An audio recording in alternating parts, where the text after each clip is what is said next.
Hot Press.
Live from Las Vegas, the Snake Sports Talk Show with Jake Silva starts right now.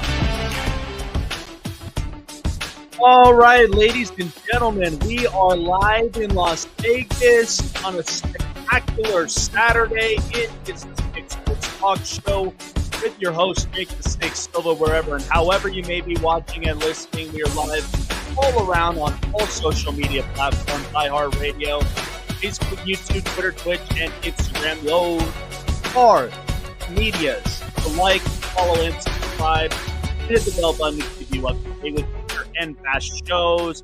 Bottom half of the hour, I'm excited about it. Divisional round. Prime predictions are going to be coming up. So lots and lots of stuff to talk about. Right now, Jeremy's sitting up on the sidelines for right now.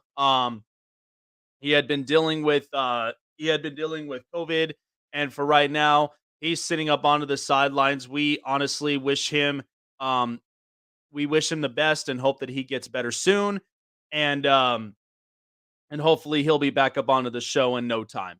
Well, man, we had some pretty decent games all throughout the weekend. I mean, the biggest one was obviously Loyola. Marymount ended up upsetting number 6 Gonzaga for college basketball. What a finish that was. Crazy enough as it is. It is it is getting to that point, and I always love this every year where you come into March Madness. This time of year, it's always the exciting part because even though my birthday's up in March, I get excited about it because that's when the big tournament starts around. I still keep up with some teams, but majority of it, I'm just all in on March Madness every year. So, and it's always a fun part when you start filling out the brackets. So, let's get to the bottom of it. So, lots and lots of changes all around in the NFL. There's teams that are firing offensive and defensive coordinators.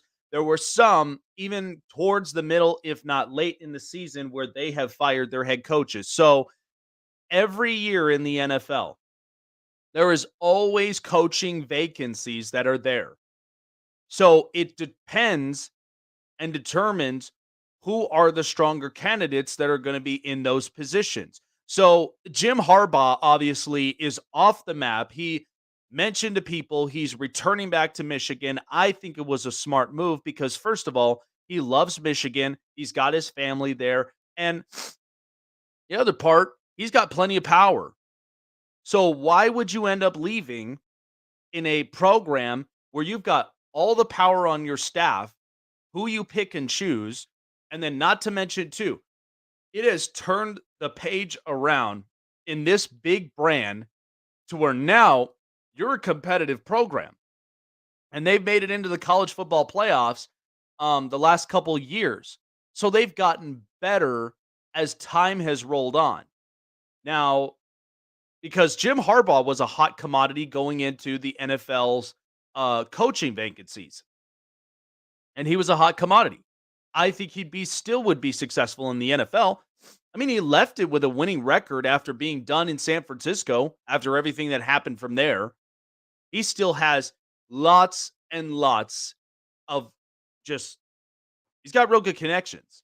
But the fact of the matter is, I think it was a smart move to stay in the college football realm because, first of all, you're dominating the Big Ten, and you've got competitions amongst Ryan Day and several others that are there in that conference.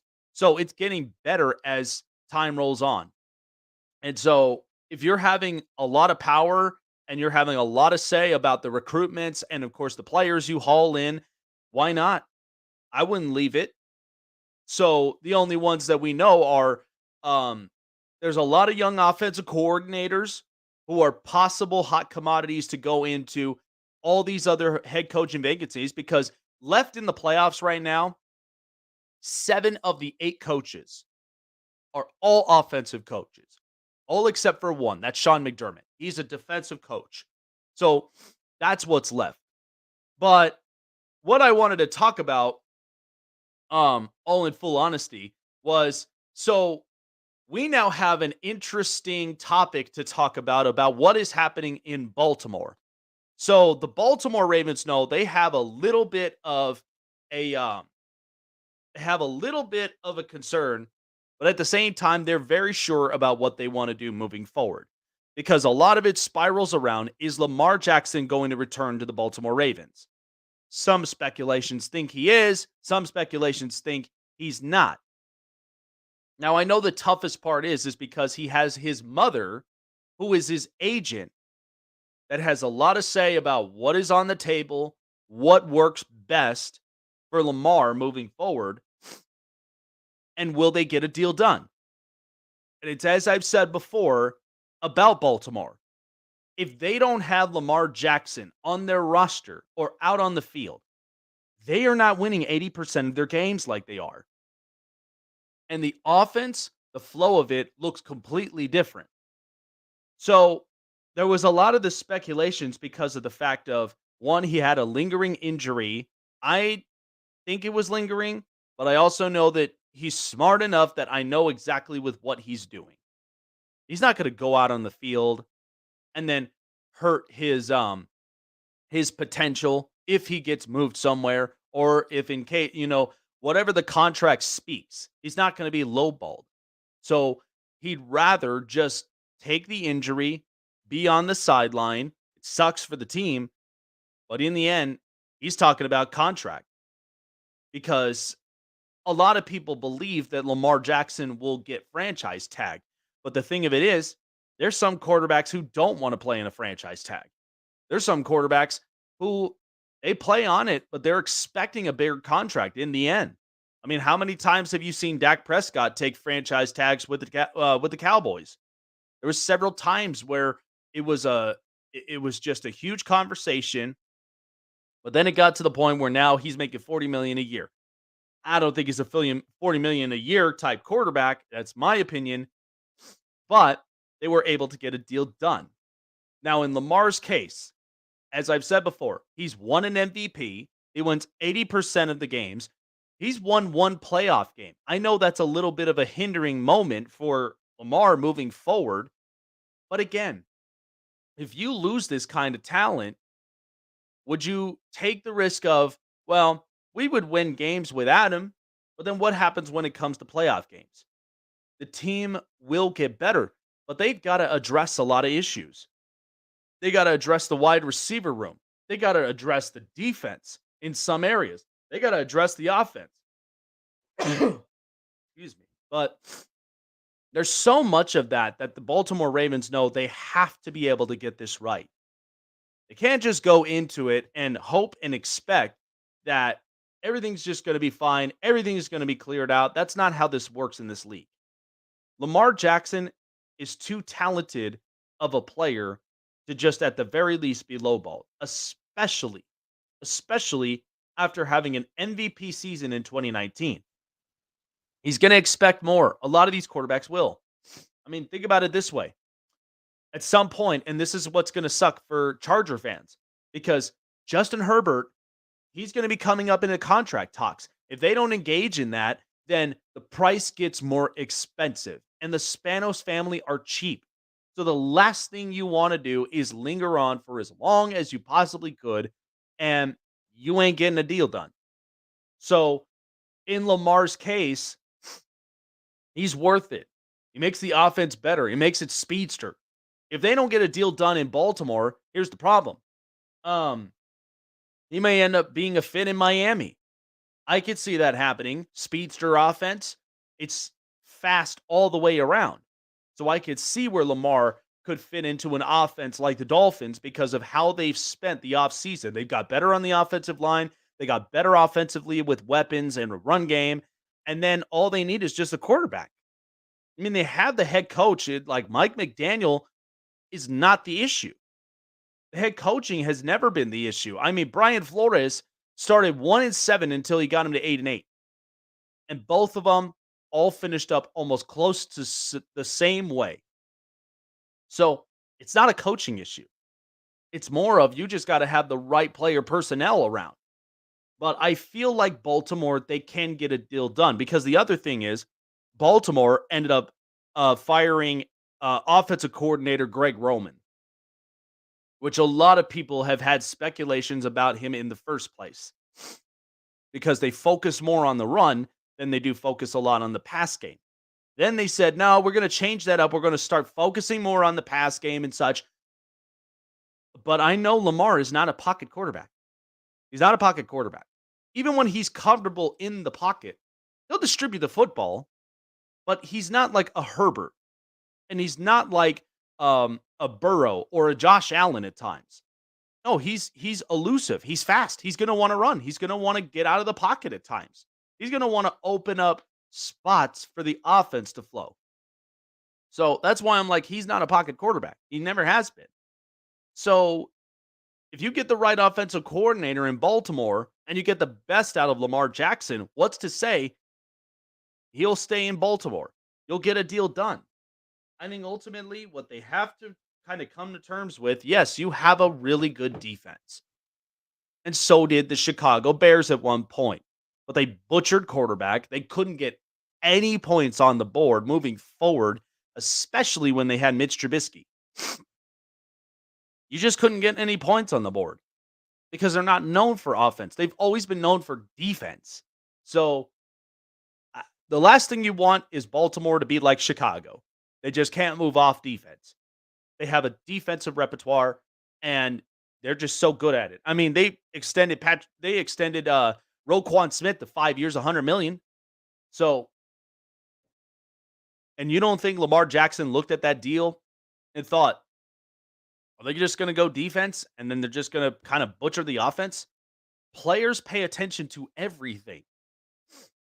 That's why that's why you honestly have to evaluate everything that's up and in front of you. But if I'm Baltimore, I'm getting a deal done today.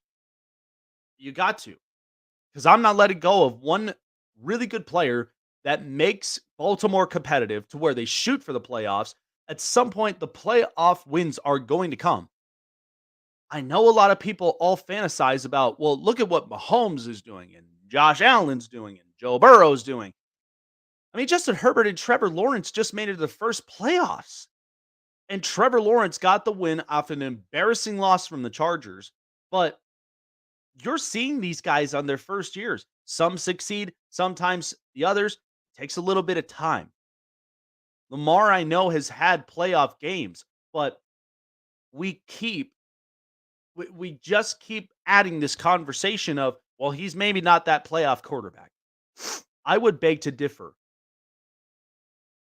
Lots of people and a lot of analysts all look about there and they see his talent and they're like, he'll win a playoff game. It all just takes time. But I think Baltimore needs to get this deal done, and they need to get it done as soon as possible. All right. So interesting news, and of course, spiraling around because we love talking about this player almost all the time, right? So Aaron Rodgers, um, I think we're finally kind of coming to sense and we're finally starting to come up with some clarity here. Because now Aaron Rodgers, and it is really interesting. And I mean, Aaron Rodgers has just been interesting almost all the time. Like, so the conversation of this being is that we don't know if Aaron Rodgers really, really is, we don't know if he's staying in Green Bay or if he's leaving. Um, but the conversation is that he was on one of the shows. It was on like a small little podcast. And there was a conversation that he was talking about when it came to whether or not that he will stay or he will leave Green Bay. I think honestly that if you're Aaron Rodgers, because you are in a ownership by committee. Like that's ultimately what that's ultimately what it comes down to. And so the thing about it is that with Aaron, and he's very close with Pat McAfee, by the way. So he does talk an awful lot about his possibilities, playing in a different team. Um, because it does kind of bring a little more clarity. So part of the interview is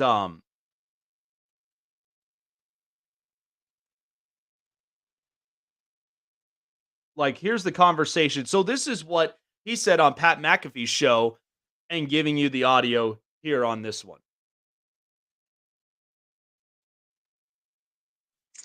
Just, some things don't need to be said. I think are more understood implicitly. But do I still think I can play? Of course. Can I play at a high level? Yeah.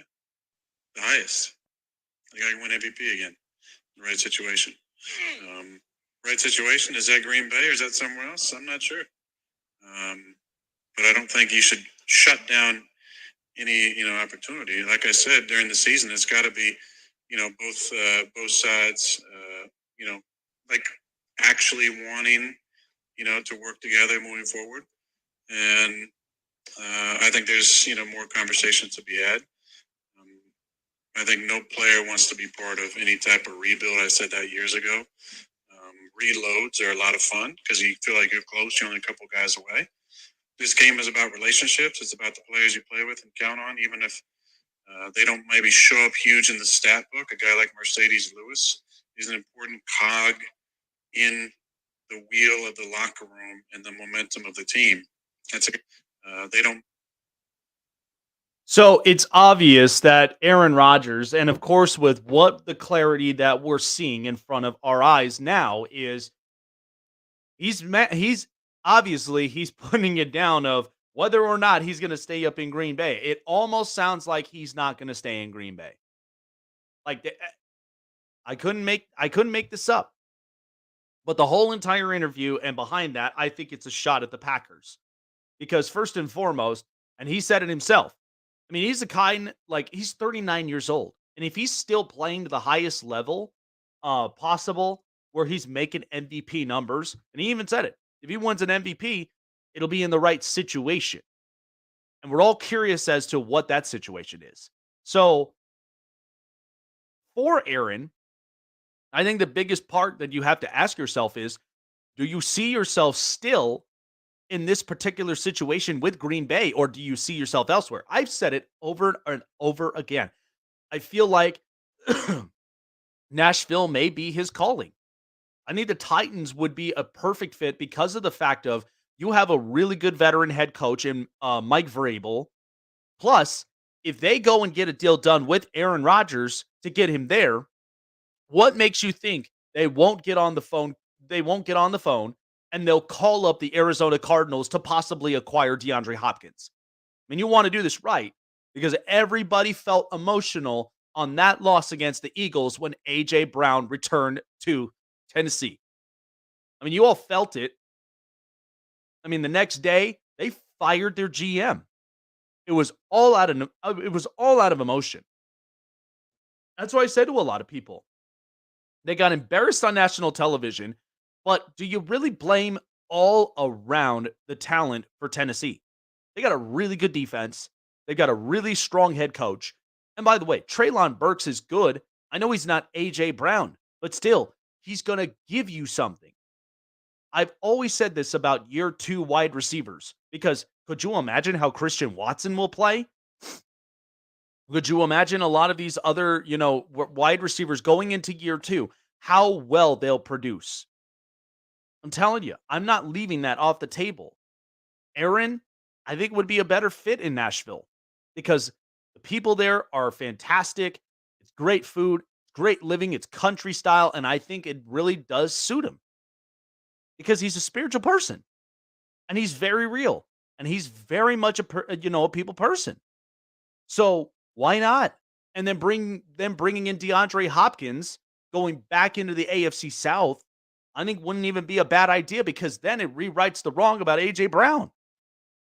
So I think you could get a deal done with it. But it tells you a lot about what is going on in Green Bay because clearly they're always stuck in this whole, this whole realm because Aaron, is he playing or not? Is he retiring or not? Because then you've also got Jordan Love that you're lingering on as well. And clearly the kid can play. I don't care what anybody else says. So there is so much of those potentials for Green Bay that they've got to get it fixed. So this is why I'm a little fascinated, but at the same time, if this is kind of the stuff that's leaking out, and again, Pat McAfee, very respectful guy. He's funny. Like I love his content and I love a lot of his stuff. So when he gets Aaron Rodgers on and he asks him those questions, people want to know.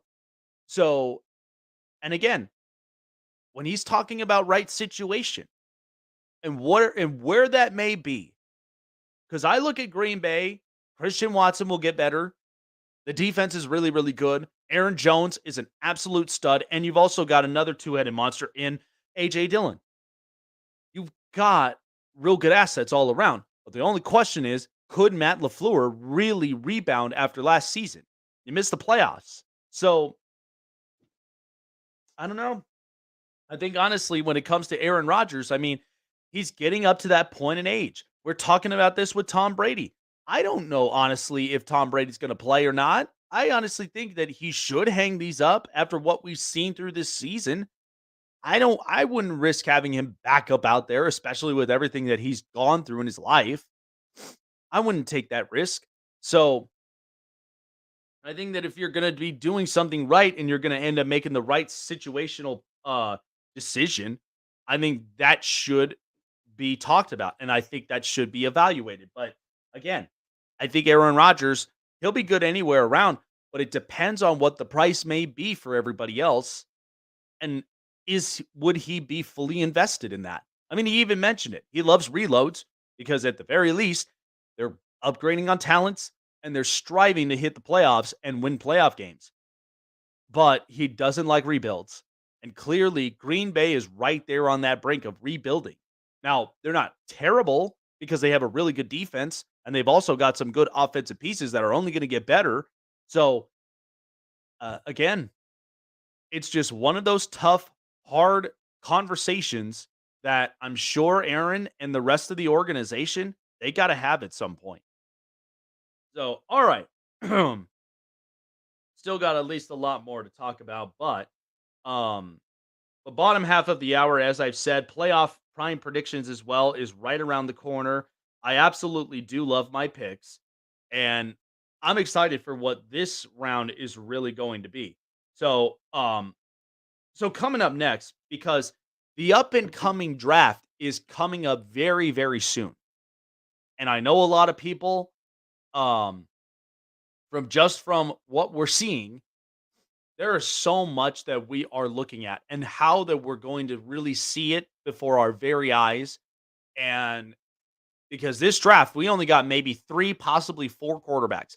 I'm going to evaluate at least all four of those quarterbacks going into this draft and what exactly fate is in store for them moving forward. That is going to be coming up next.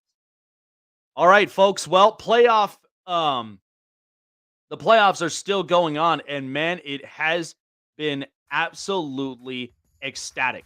It's been really, really good. But you know what makes it even better? Showing off your fandom for all your favorite teams, for all your favorite players, of all your favorite sports. So much going on. NFL playoffs still going on all the way to the road to Super Bowl 57. And NBA still going on strong. NHL baseball season is going to be right up around the corner, so show off your fandom when you go online to fanatics.com. They have hundreds of thousands of different choices and styles for you to rep for your favorite team. From all major sports, from apparels, hats, accessories, and so much more. What are you waiting for? Because prices, they are getting better and better, and you don't want to miss out on all the daily deals. Link is in the bio and right in the description. Fanatics.com. Show off your fandom and shop now at Fanatics.com.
Like I said before, folks, trade deals going on Fanatics. You don't want to end up missing out on all of your playoff gear.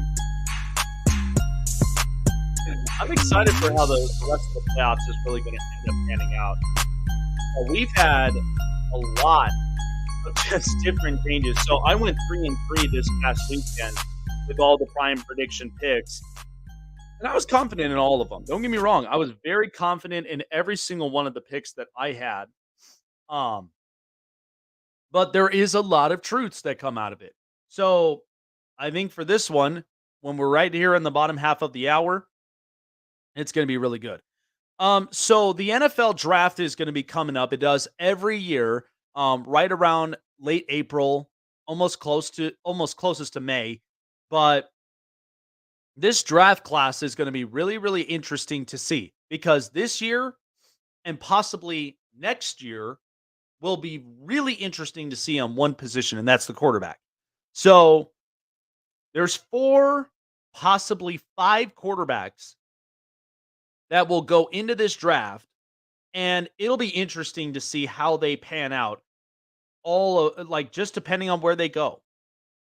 But I think these are going to be great scenarios. So of the quarterbacks, and I'll bring up this list right here, but I already know the couple of them that are right off the top of my head. There's Will Levis, there's Bryce Young, CJ Stroud, and I think there's one other quarterback as well that I mentioned.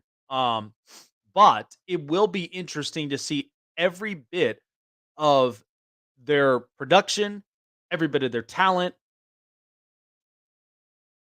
and just how that they're going to really pan out in the middle of, in the middle of the season. So looking at it, and so taking a look at some of these prospects that we've seen. So obviously we've got Bryce Young. So let's start with a little bit of an evaluating before we get into the prime predictions. So Bryce Young, he's 5'11", and he's a 194 pounder. So he's close to 200. And everybody knows he's a top 5 pick. There's no doubt about that.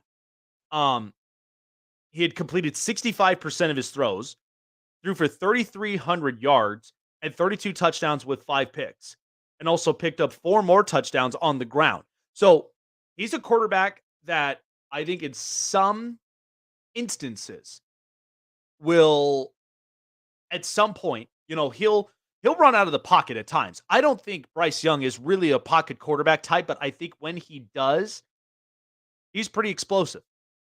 And he's got a great release to the football. That's why Alabama likes him so much, because of the way that he could distribute the ball. My only concern with Bryce is that because of his size at 5'11", now, not a lot of quarterbacks do succeed that well being smaller, because you're playing against defensive players that are just going to knock you around. I mean, I watched Tua and I watched several other smaller quarterbacks. Now, the exception to that rule has always been Drew Brees and Russell Wilson. They're small guys, but they can be elusive out of the pocket, and they could just let the ball loose. So there is an upside to Bryce Young, and several teams now have kind of inquired. There's talks of, do the Chicago Bears part ways with Justin Fields, maybe trading him away to at least a better organization? If that's the case, I would say the Jets should get on the phone. They should at the very least go and try to strive to get Justin Fields, because you've got kind of a bust pick now with Zach Wilson, and you're trying to make this work. And Justin Fields, he clearly works, but he has to work in the right situation. Chicago is not a place that really does thrive their quarterbacks and a lot of their offense. We've been saying that now for the last few years. Now they've acquired a lot of draft picks, and they've also acquired a lot of retaining with salaries and such. They've acquired a lot of their free agency cap. So they are going to be big spenders this year. But if that's the case, they could possibly draft Bryce Young, but I don't know if I really truthfully see that happening. It's just a lot of speculation. But of course, the Texans, they're high on that list. And if in fact it does come to either Indianapolis or Carolina, which I really doubt that that's going to happen because of just the talent and the production that Bryce Young has put up. Number 2, CJ Stroud, 6'3", 215. And here's where I think he'll be a hot commodity too. He'll be a sneaky quarterback out of this draft because I think honestly, we would see something similarly to what we saw 3 years ago with Justin Herbert. Because, and what I mean by that, so he had 66% of his throws, 3,600 yards, 41 touchdowns, 6 interceptions. And he's a high first rounder. The reason his production and of course his talent level and his worth went up is because did you all see that game against Georgia? I thought he played his absolute best. And it's almost as similarly like we watched Justin Herbert in the Rose Bowl against Wisconsin, and he was playing all out. And he had great games too. And he's one quarterback that knows how to throw the football. He's very accurate at it. I mean, he could throw the deep ball.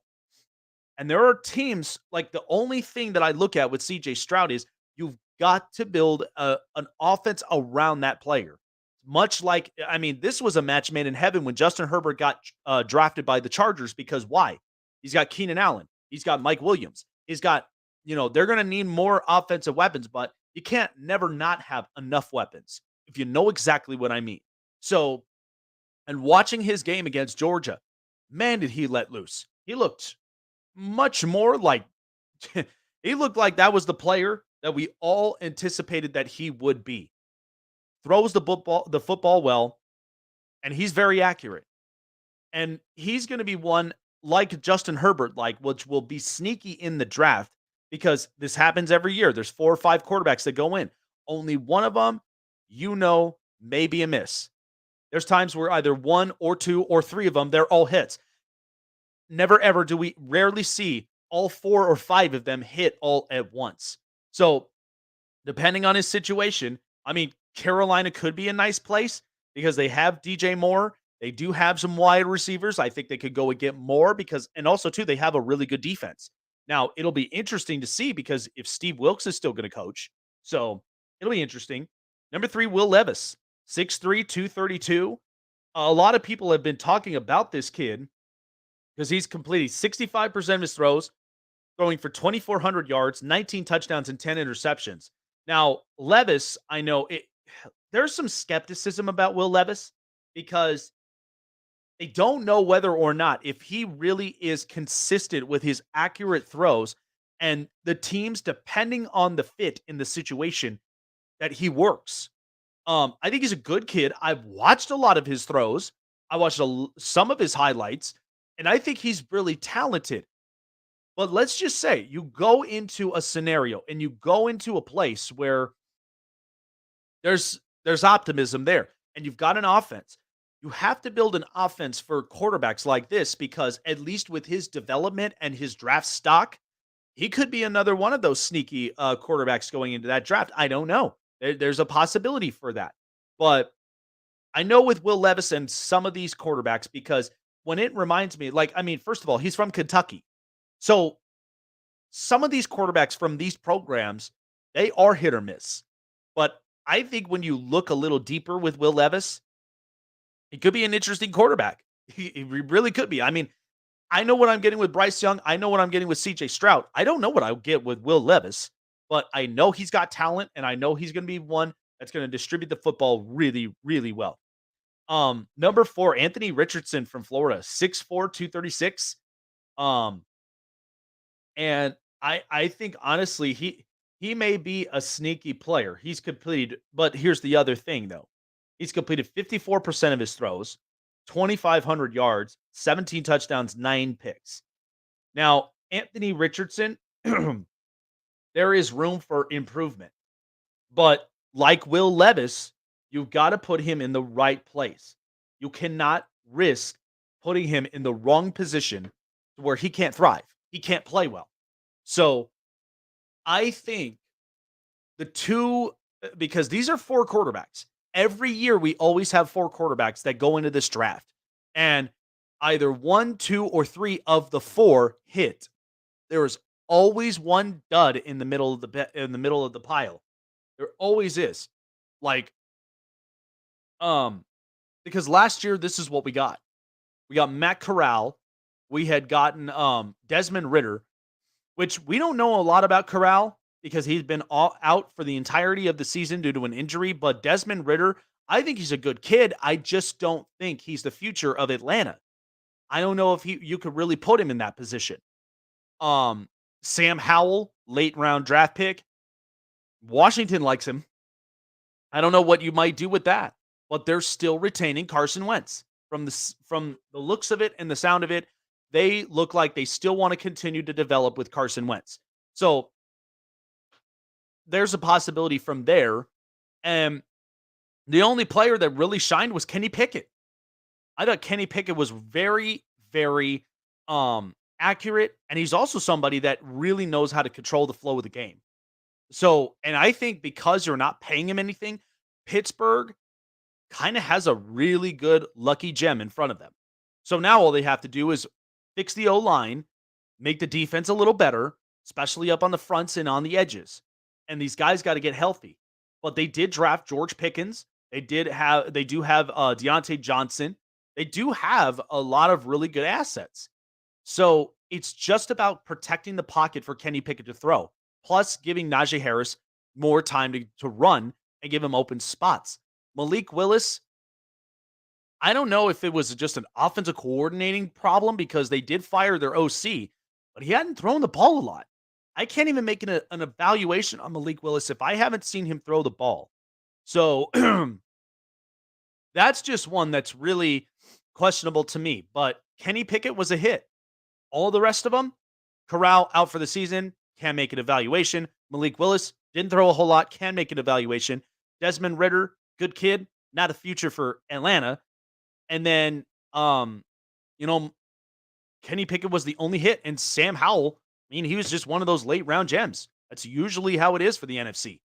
A year ago, we had Trevor Lawrence, Zach Wilson, and we had a couple of other quarterbacks, but Trevor Lawrence is clearly the number 1 overall pick.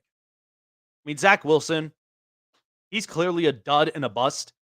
And Justin Fields, Chicago doesn't know how to handle him, but I know Fields has production. I know Fields has a really good positive upside. But that's up to Chicago if they really want to make that work. So, and again, the draft class that's very, very rare. Joe Burrow, Tua, Justin Herbert, Jalen Hurts. 3 of the 4 have succeeded. And Tua, I mean, he's very accurate. He's close to being the 4th that hit. So it's very rare you get a draft like that where all 4 quarterbacks really do hit. So Bryce Young, CJ Stroud, Will Levis, and Anthony Richardson. Next year, you're going to have Caleb Williams and Drake May. And those are going to be some interesting quarterbacks to look forward to. The evolution of quarterbacks right now in the league is outstanding. Like this is the crazy thing. In the AFC, they're all thriving in that conference because it's a high productive conference. But there is high expectations in that conference. So this is fun. But the NFC's got to get more competitive because they find a lot of hidden gems. They don't go for a lot of first-round talents.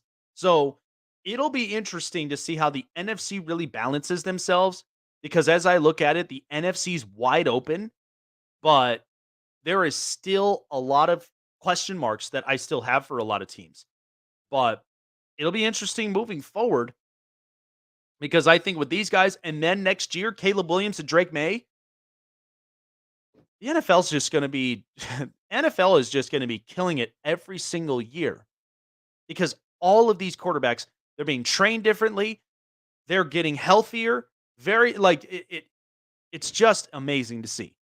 But I think a lot of these quarterback talents, it'll be interesting. But again, I think Bryce Young and CJ Stroud, I know what I'm getting with them. Will Levis is questionable, and so is Anthony Richardson.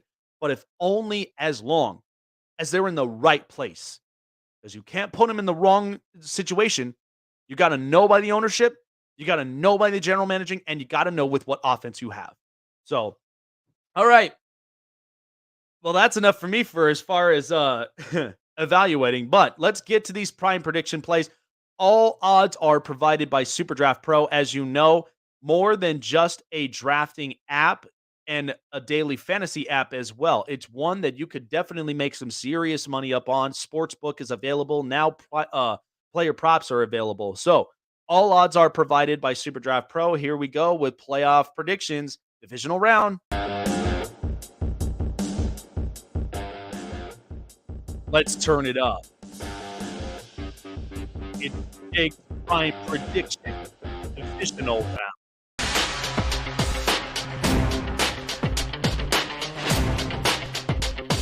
Jaguars and Chiefs. I'm going to take Kansas City Chiefs up in this game. I know a lot of people are all thinking, Jacksonville, they might actually have a shot. But I think personally for me, Kansas City, their offense is just unbelievable. They know how to score. They know how to be, hyper athletic in a lot of places. But I think for the Jaguars, it was such a great come from behind game against the Chargers that their defense was very, very different.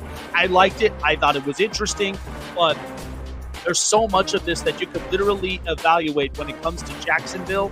But Kansas City, they're great off the bye. Andy Reid is just that kind of coach where he knows how to coach up his squad. He knows how to coach up his players. They stay healthy. So I think the Chiefs, it's hard to win in Arrowhead during playoff season. It really is. So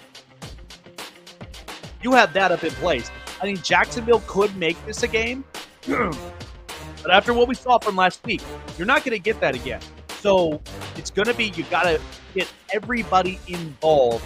And I know because these are two playoff caliber coaches, Doug Peterson and Andy Reid. So it'll be interesting to see how this all works out. But I think Kansas City, they got an upper edge. I'm going to take them at 8.5 to win at home, 30-20 against the Jags. Giants at Eagles. I'm going to take the New York Giants with the points, but knowing Philadelphia is going to win this game. First of all, Philadelphia and Jalen Hurts. I mean, Jalen Hurts is kind of banged up. So to me, even though that they've got the bye, they got well rested, but they're going to want to shake off some of that rust off their shoulders because a lot of these players, they got to stay healthy. They got to stay active. And Jalen Hurts, hopefully by then he does not feel pretty shook up. But the Giants, by the way, when they played against Minnesota, what worked against the Vikings? The run game, they were just getting destroyed. And so Minnesota's defense was just absolutely suspect. But Daniel Jones, and he looked like a completely different quarterback. I was working out one day, and I'm watching Jones just run through the field, and I'm seeing him distribute the football. This is part of Brian Daboll's success that he had in Buffalo as an offense and lowered down mistakes. I think you're going to get the best out of Daniel Jones. I don't know I don't think the Giants might win, but it'll be one of those close games. I just don't see Philadelphia going over 7.5. I just don't, because some of these players, they got to remain healthy, but it's all about the flow and the tempo of the game. So I'm going to take the Giants plus the points, 7.5, with Philadelphia winning 28-24. I think it'll be an interesting game. I think this one might be a highlight reel for the ages. Bengals at Bills. I'm going to take the Buffalo Bills here up in this game. They've got a lot to play for. Now, first of all, they had no business keeping Miami in that game. I don't know what the hell happened with their offense, and not to mention, too, their defense was just getting obliterated, and it made that game so close. I think Sean McDermott, I know as a defensive coach, he is super Josh Allen reliant, but sometimes you cannot be like that in some of those areas. Josh Allen is not the Superman. We watched Justin Herbert last weekend where he's got to carry the Chargers franchise. You cannot be like that because that's not an identity. I know what their identity is. They're tough, they're physical, they can run the football well when they have a run game, and their offense is explosive. They're like Mike Tyson of the NFL. So, but it's a lot of those small, tedious plays. So that's why they've got to make it work. So I think the Bills do recover from last week's mess. and I think they go on to win 35-27. I think Joe Burrow and Josh Allen, man, I'm going to be glued to that television to seeing how both of them play. The only hard part is Cincinnati's losing 2 of their offensive linemen. So, and against a pass rush like Buffalo, I don't know if Cincinnati really does have it in them. So I'm going to take the Bills to win 35-27. Cowboys at 49ers. I know. Everybody is all amping up about the Cowboys, and it's like, oh, man. So, but the only thing is you're playing against San Francisco. Now, I know the tough part for the 49ers is because Brock Purdy is so good. He's a rookie. And sometimes, too, like, there are rookies that do get a little bit of the jitters. But what I saw last week against Seattle, now Seattle's not a big defense. Okay, they're good, they're young, but it's not a great defense like what they're stepping into against Dallas. So that's going to be tough competition. But slow things down, went into the second half, and man, the second half, the defense was explosive. So I thought it was great.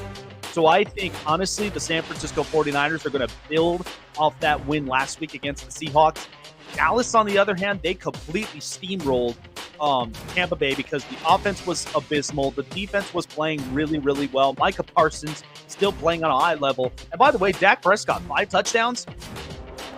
Pretty impressive, but you cannot be Dak reliant. That's the one thing about the Cowboys. All eyes are going to be on Mike McCarthy and on Dak Prescott because here we are again between Dallas and San Francisco from last year. Remember, this came down to one possession play. That's it. So I think the Niners do get the job done. I think Kyle Shanahan is very innovative and he's very creative at what he does. And he's going to make this puppy work. So I'm going to take the 3.5 points for the 49ers. Give me them to win 28-23. Gold rushing all the way around in the Bay Area. They're going to win it 28-23. All right. So that's how it's going to look like, at least for this divisional round. I'm excited for it. So I've got all 3 favorites, only except one dog, because I just think the favorites are calling out. There's not a lot of dogs barking this weekend. So Chiefs, Bills, 49ers, and then the Giants to cover the points, still knowing that the Eagles are going to win this game. So that's how I'm feeling for this weekend.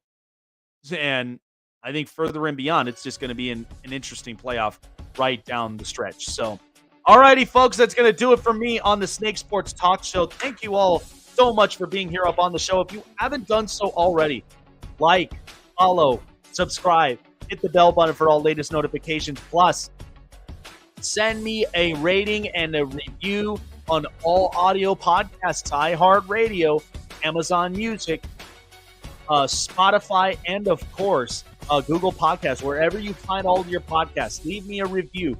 Leave me some ratings as well of what you think of the show. Because I love to hear from you, the fans. You guys tune into me almost every weekend. So I'd love to hear your guys' thoughts on the show. So stay active with me on the Snake Sports Talk Show. Keep yourselves up to date on future and past shows. I appreciate every one of you guys. We will see you on the next episode of the Snake Sports Talk Show. Have a great day, and we'll see you soon.